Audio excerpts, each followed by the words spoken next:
Hello, everyone. Welcome to the first episode of the 2023 AJHL Playoff Show. Alongside Brandon Ewanchyshyn of the Spruce Grove Saints, I'm Nathan Crosby from the Brooks Bandits. The Inter Pipeline Cup playoffs start on Friday, March 10th, Brandon.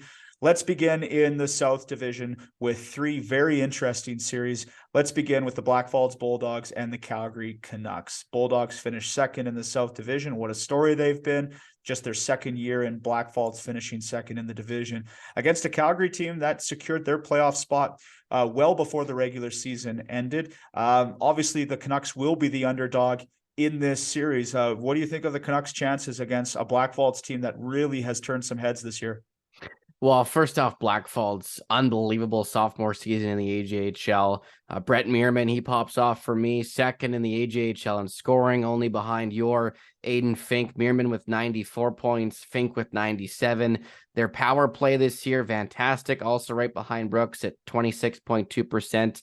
The facility they have there in Blackfalds and what they've done to it now with Scott and what he's brought to the table with the Jumbotron and the in-house atmosphere, it's come a long way. And it's very exciting to see another South Division team be that prevalent with their in-game experience and their on-ice play.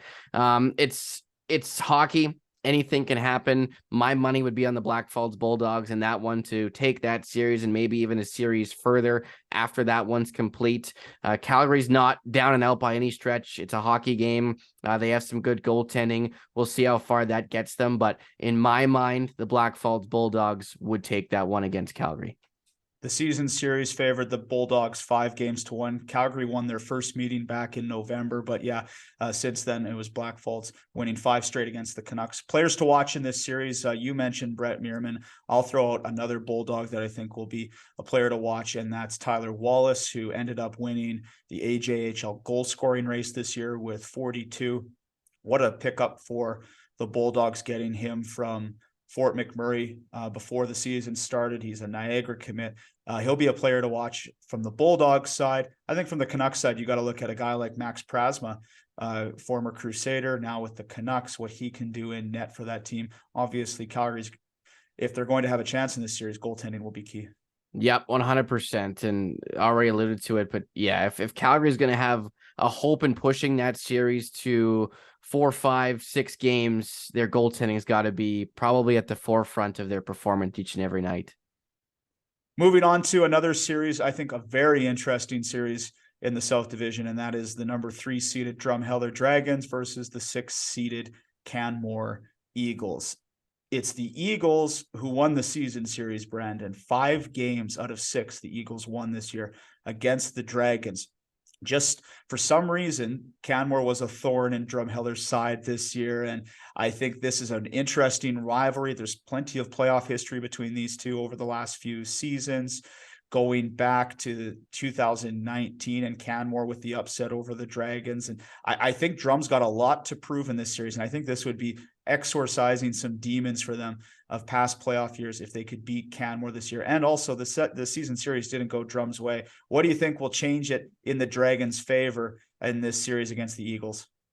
I'm not sure. It depends what kind Dragons team comes to play on those particular nights. But how about the Canmore Eagles? And you said it probably best there by them being a thorn in some team's side. I could say the same thing for the Spruce Grove Saints in that respect, where Canmore comes in. They're a tenacious team that's not afraid to play the same style as their opponent and then one up them a little bit. When you get them on the ice, they're so unique to watch, where they can play any type of game, and most often than not, when they put their heads down, they're able to upset teams like Spruce Grove, like Drumheller in the season series, etc. So for Drumheller, keep a level head, play your hockey game, and hopefully the results take care of themselves. But if you're the Canmore Eagles, I think you go in there with the Eagles' tenacity and keep playing like you have been all season. And that one should be a fun series to watch. I personally don't see it ending quickly in 4 or 5 games. I expect that one to go maybe 6,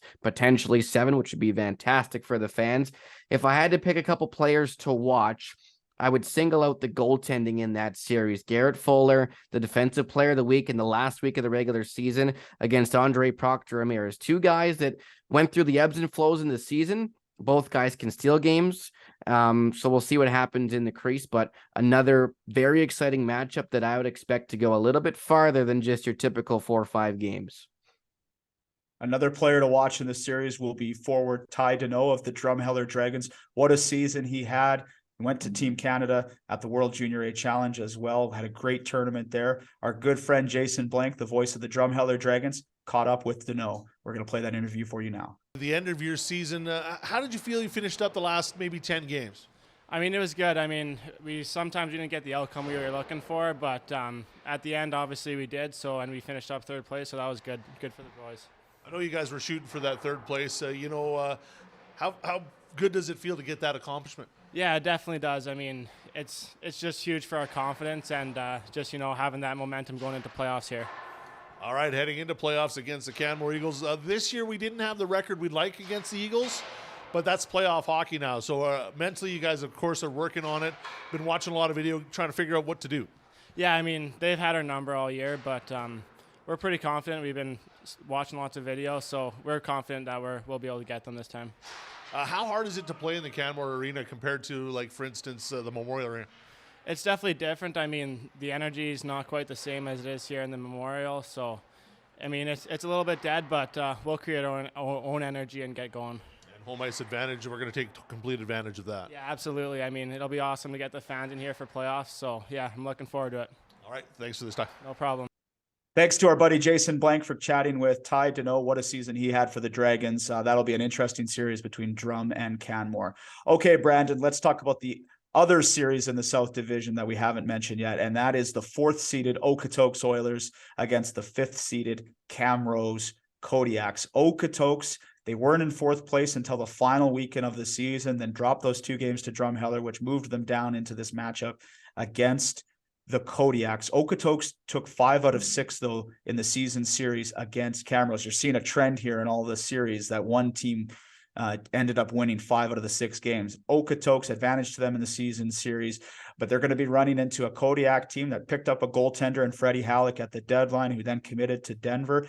I feel like this is a very tight, grinded out, long series ahead for these two teams. What say you? Yeah, I think you hit the point that I was going to make too. And Freddie Halleck, he's the wild card in this series. A great deadline acquisition by Camrose in that 3-team trade with Spruce Grove and Lloydminster, and since then becoming a future Pioneer. So we'll see what Halleck can do against a high-flying octane offense, which is the Okotoks Oilers, especially as they get more healthy here and start the AJHL playoffs. I mean, Connor Hellier, Connor Gorley, the list goes on. Ethan Rowland, they got a lot of tools up front that can put the puck in the net. And how many of those odd man rushers or scoring chances can Freddie Halleck shut down and push that series further? And the Camrose Kodiaks as well up front, they're no slouch. They can put the puck in the net as well. And on the same front, Okotoks has a great goaltender in Parker Saka, who is now healthy again and ready to go for the postseason. So that one, again, maybe similar to Drumheller, and Canmore could go more than 5 games. Could it go 6? Could it go 7? We'll wait and see, but another exciting matchup in the South Division. I'm looking at some forwards that could make a difference in this series. For Okotoks, Sam Huck, really impressed with this player. He's committed to Western Michigan, was on Team Canada. And then on the Camrose side of things, if Ryan Sullivan, who didn't play down the stretch for them, getting him back would be huge for the Kodiaks as well. So that should be a great series. And of course, the Brooks Bandits, we'll wait and see who they get on March 24th in the second round. No idea, Brandon. I think we've got some excellent matchups here in the first round. Can't wait to watch. Yeah, that one's going to be tough to predict, but off the top, you said playoff time is the best time of the year. I couldn't agree with you more, and it's so good to have playoff hockey back here in the AJHL, and another exciting spring upcoming for the league for sure. That will do it for our AJHL playoff show for the South Division. He's Brandon Ewanchyshyn. I'm Nathan Crosby.